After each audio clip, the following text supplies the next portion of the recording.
So, kamusta pala mga idip, no? Nandito na po tayo, no, sa next vlog natin, no? At kami po'y nagpunta ng dagat, no? Kasi nagyaya yung jowa ko para daw pagmasdan ang dagat, no? So, nandito tayo sa dagat ngayon, no? At ang ganda ng tanawin, no? Lalong-lalo na ang dagat, no? So, mga kaidip, no? Tignan niyo po. At ito po yung dagat natin, no? Ang ganda.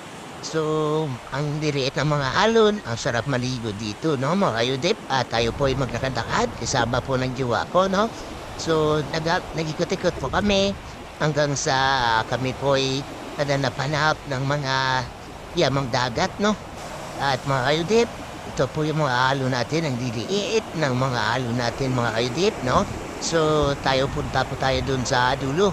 At mga kayudip, kayo po ay kung gusto niya pong pumunta dito ay maganda po dito mga idip, no? Kasi ang sarap po maligo dito, no? Lalo na magdakad-dakad.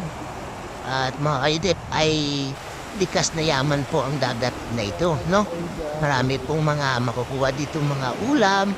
Kung gusto niyo po ay magpunta lang po kayo dito, no? So, naghanap na po yung jowa natin, no? Baka may mahanap po siyang yamang dagat. So, munting na matumba.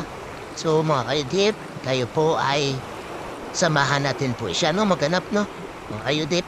So, uy, katikat pa tayo, no? Abang siya'y naghanap, no? Kung mayroong may makukuha. Ay, parang wala nga yung yamang dagat, ah. Kasi, ang bato. So, nagpicture-picture na lang po. So, mga kaidip, no?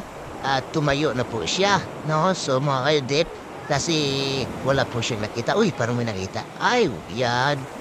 Uy, yamang dagat ba yan? Ay, hindi yata yan eh. Mga bato yata yan. So, mga kaidip, at umalis na po siya kasi wala po siyang mahanap na yamang dagat, no?